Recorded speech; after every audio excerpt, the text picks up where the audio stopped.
Alright, let's see if this works. Junk Shop Libraries Improv Bible Study.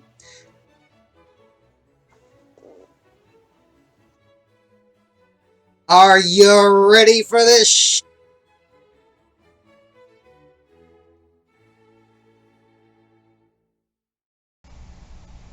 Alrighty, well, welcome one and welcome all once again to Improv Bible Study here on the Junk Shop Library channel. I apologize for the weird manic purring sound in the background of the last video. I did a test recording and thought that was not going to be a problem, but the thing is, if you look back over my left shoulder, I've got a 15-gallon fish tank here that I've been getting ready for my golden Inca mystery snails, and we finally got the filter up and running a couple of days ago, and my microphone's just a little too good and omnidirectional. Yes, something here in the library actually works properly as intended. Thank you, Turtle Beach. Not a sponsor, just an appreciation. Alright, well, we will launch today into the 15th chapter, the Ides of Deuteronomy. And hey, look on the bright side. You've only got to hear me make that joke another 65 times between now and the Ides of Revelation. All right, well, let's see what the good book has in store for us today. Last time it told us to party, so my hopes are up. Let's see what we got. At the end of every 7 years thou shalt make a release. And this is the manner of the release. Every creditor that lendeth aught unto his neighbor shall release it. He shall not exact it of his neighbor or of his brother, because it is called the Lord's release. Of a foreigner thou mayest exact it again, but that which is thine with thy brother thine hand shall release. Save when there shall be no poor among you, for the Lord shall greatly bless thee in the land which the Lord thy God giveth thee for an inheritance to possess it. Only if thou carefully hearken unto the voice of the Lord thy God, to observe to do all these commandments which I command thee this day. For the Lord thy God blesseth thee, as he promised thee, and thou shalt lend unto many nations, but thou shalt not borrow, and thou shalt reign over many nations, but they shall not reign over thee. If there be among you a poor man of one of thy brethren within any of thy gates in thy land which the Lord thy God giveth thee, thou shalt not harden thine heart, nor shut thine hand from thy poor brother. But thou shalt open thine hand wide unto him, and shalt surely lend him sufficient for his need in that which he wanteth.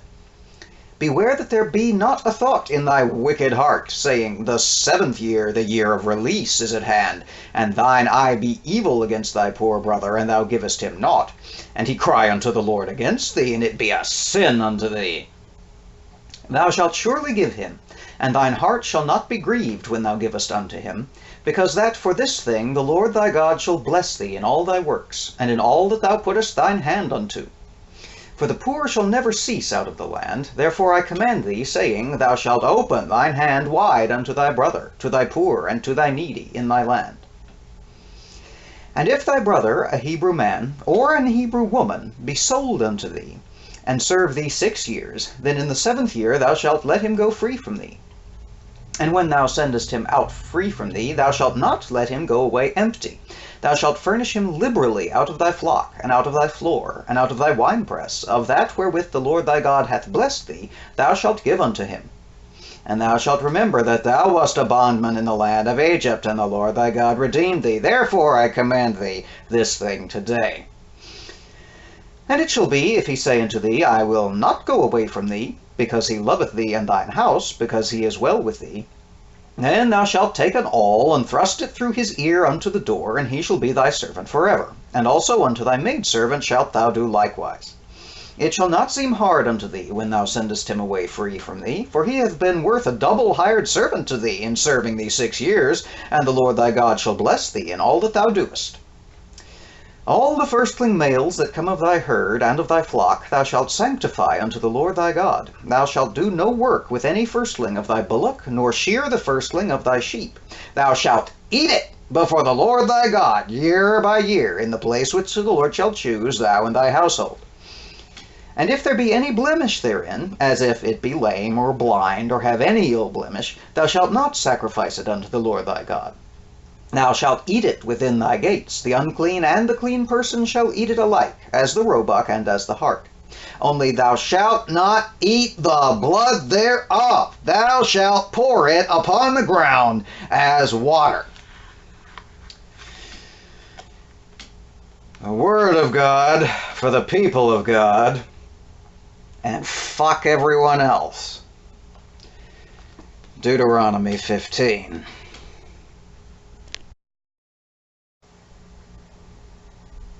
Oh, my. Oh, dear.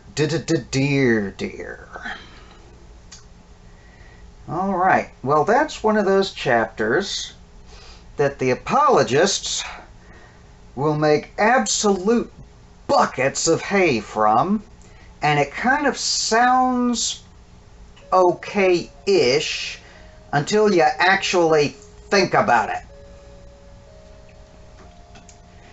Because first and foremost, it's still about... Gosh dang, I traded in the fish tank and got a clock instead. I did not realize it was that close to the top of the hour. Improv Bible study, where you never know what you'll get.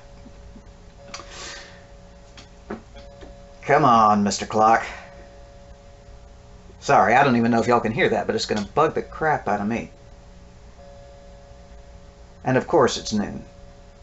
The longest set of... Oh, forget it. Okay, anyway, so it's still this one of those chapters. It sounds all right till you actually think about it, because among other things, it actively condones and gives instructions for slavery. It's not as obvious this time as it was back in Leviticus and Exodus and every other damn place, but that's only because it's only specifically addressing the custom of keeping your kinsmen as slaves. And yes, I know it's a big honkin' nation, millions at this point, supposedly, of children of Israel, but they're all still children of Israel. They're related. These are instructions for how to keep your distant relatives as property for a maximum of 6 years at a time, with the option then to give them earrings and keep them forever.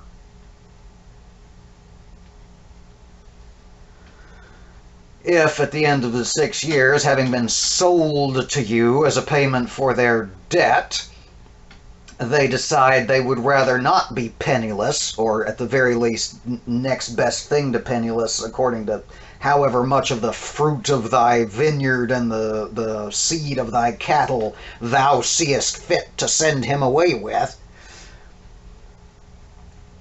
If they decide to stay, those are their choices. They can leave, or they can stay forever. And it glosses over the earlier stipulation that forever is transitive to the children. You remember that? Oh, good grief. All right, so you can own people as property, for a maximum of 6 years if they're related to you. They're skipping over the fact that you can own anybody else you want forever. Let's see. The every 7 years forgiving of debts, that's distinct from the year of Jubilee. The year of Jubilee is it was 50, right? Every 50 years? Yeah. And this lovely, kind of funny, actually, part here in the first part of verse 4. These are how you are to keep the every 7 years year of release, blah blah blah blah, save when there shall be no poor among you. That's optimistic, isn't it? Of course, then it pops back up in the in verse 11. For the poor shall never cease out of the land. So much for optimism. Let's see. Yep, just all about the slavery there, and you know, the instruction to give alms to the poor, and harden not thine heart nor shut thine hand from thy poor brother, which is all very well and good, except that about the only way you could get out of poverty at this time is to sell yourself into slavery to your distant relatives. I don't know about you, but I'm not related to a whole lot of people I'd willingly be the property of for a maximum of 6 years. Christ. Ugh. More slavery. And we had such fun the last couple of times. We had the arson genocide, and then we had don't eat the pygarg. Anybody ever figure out what the hell is a pygarg anyway? I suppose I could have looked it up, but I'm hoping for communal engagement here. The hell is a pygarg? Pygarg. Somebody tell me! Help! I need somebody! Help!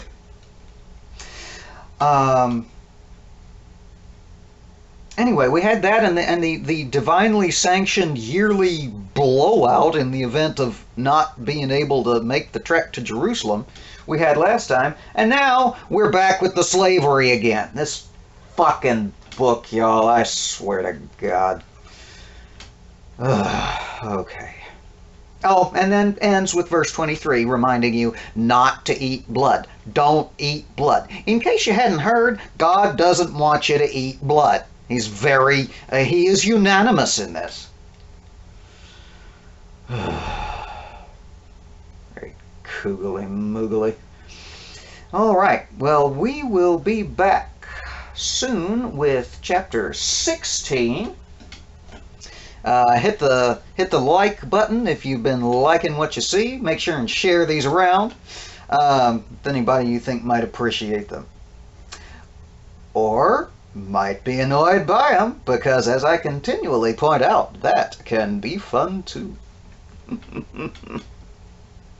All right, well, until we meet again, everybody take care, be safe, and as always, stand against hate. Bye now.